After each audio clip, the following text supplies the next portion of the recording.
Golf Central on YouTube, brought to you by the Chrome Soft Golf Ball from Callaway.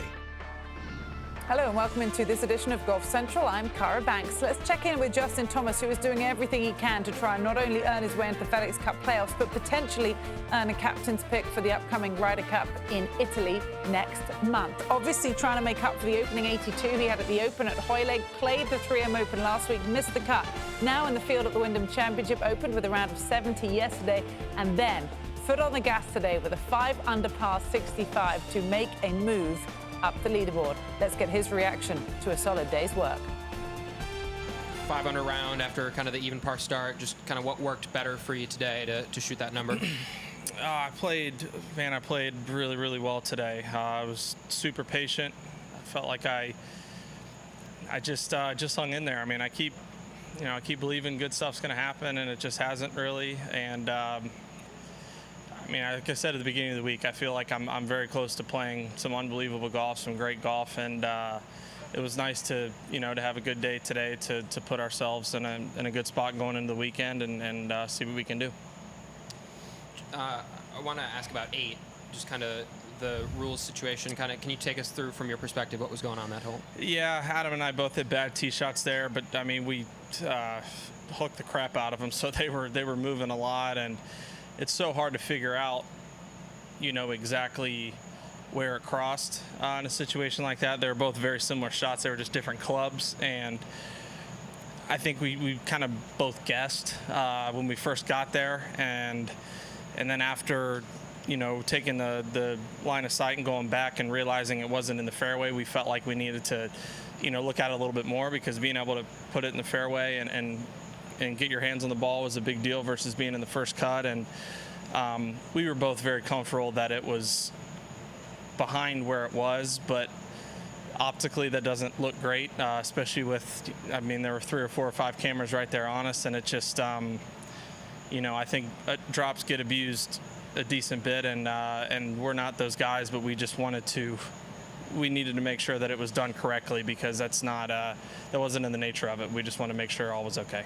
On a positive note, 16, the chip in, obviously the ball kind of rolls down from the green there, and you get the chip to go. How much momentum does that give you, and just a relief there to chip that in? It was great. I told Bones, we kind of high-fived there. I said I felt like I deserved that. I mean, I didn't hit the best 9-iron I've ever hit, but I mean, it landed about 12 feet from the hole and didn't even think about staying on the green. So it's a nasty hole location. It's we were talking today. I mean, these are some of the fastest greens I can remember putting on. They're so severe, and when you're downhill, the ball just, it seems like it doesn't stop rolling. And, you're trying to be precise and not get it too far above the hole and leaving the spot, and just barely thinned it. And, yeah, it was about a yard from being, a 8-10 footer, but it rolled right where it needed to. So that was nice to get one there. What was the role of Shane in the rolling? What was the role of him? Yeah.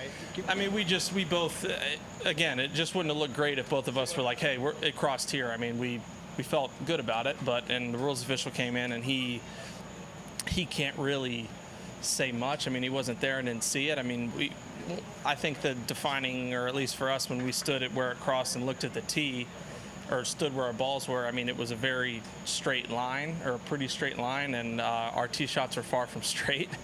So I think Shane was the only other person, and I mean, same with our caddies. Our caddies felt like it was in a different spot, but again, it just optically, we didn't really think that was the necessary thing to do. So bringing Shane in there, I feel like a non-biased, someone that wasn't involved in that drop, it was just good to get his opinion on it, because he was back there on the tee with us and saw, and I mean, he said it wasn't even close to where we had it. So it was good. It was nice of him to do that, because he didn't need to. How badly did you need to make this cut? I mean, literally very badly. I mean, if I wanted any chance to what I want to do the rest of the year, but it is what it is. I mean, I was going to give it the best I had and shoot as low as I could, whether that was 65 or 75 today. And fortunately for me, it was a 65. And I'm just going to go do the best I can and just give it everything I have this weekend, because we don't have much to lose. I hear Grandma's out there watching? Yeah. When was the last time she's come out? Charlotte.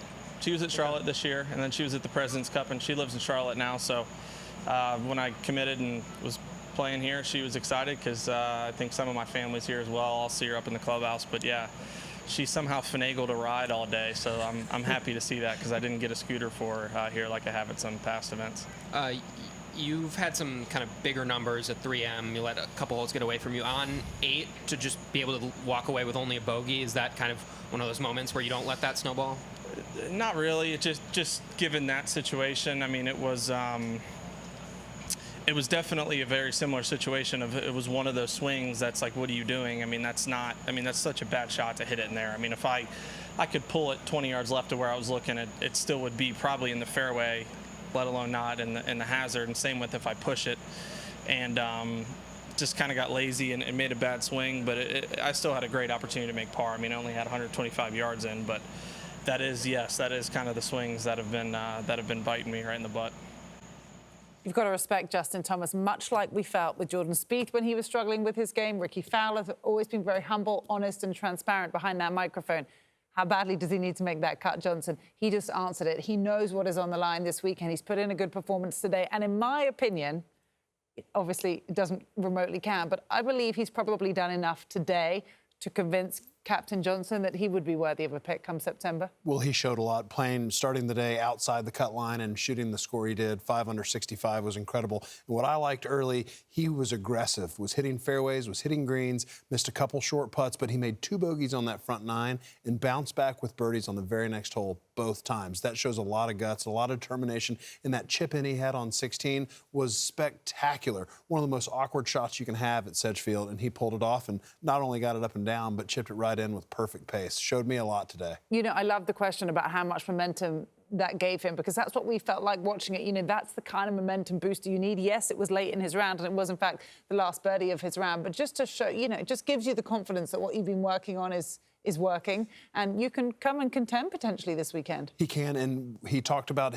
to me the other night about his golf swing, how out of sync it felt in transition. And today I watched him closely, and it looked perfect. He had seamless transition. He was aggressive. And when you see Justin Thomas with that hard recoil after a driver swing, you know he's in balance. You know his rhythm is good, and his transition was incredibly solid. Hit 3 more fairways than he did yesterday. Hit the same amount of greens, but hit much higher quality shots into those greens. So he was 5 shots better today than he was yesterday. He entered this week 79th in the FedEx Cup points list. So far with these couple rounds, he is projected to be 75th, so still not far enough in. But as a player, do you think tonight, does he look at these numbers? Does he look at the projections, or does he just continue to focus on trying to go as low as possible? He knows exactly where he needs to finish. The bare minimum would be a solo 18th, but he's looking, he's got to feel confident that if he finishes inside the top 10 in this tournament, he will be in the playoffs. So I think that's where his sights are set, and he is right on the edge of being there. He's got 2 rounds, gets to go out a little bit earlier than the leaders, and I just don't think he's got a ton of pressure on him. Yes, he wants to make the playoffs, but at the same time, he knows life will still go on, and I think he's going to be in a position this weekend to really put his foot down on the accelerator and charge forward. Made it clear he was uncomfortable with all that rain that came down yesterday. So the drier conditions, you know, arguably they help. They help your mindset as well. Well, you're not out there getting soaked in an annoying drizzle all day. You make a couple bad swings when your hands are a little wet on the club, and today was perfect scoring conditions. Greens were soft, and he took advantage of it. You know, he's had a tricky season. Only 3 top 10s at 82, of course, in the first round of the Open just last month at Hoylake. But Justin Thomas has put in a really good performance today. 65 to make the cut and play the weekend at the Wyndham Championship.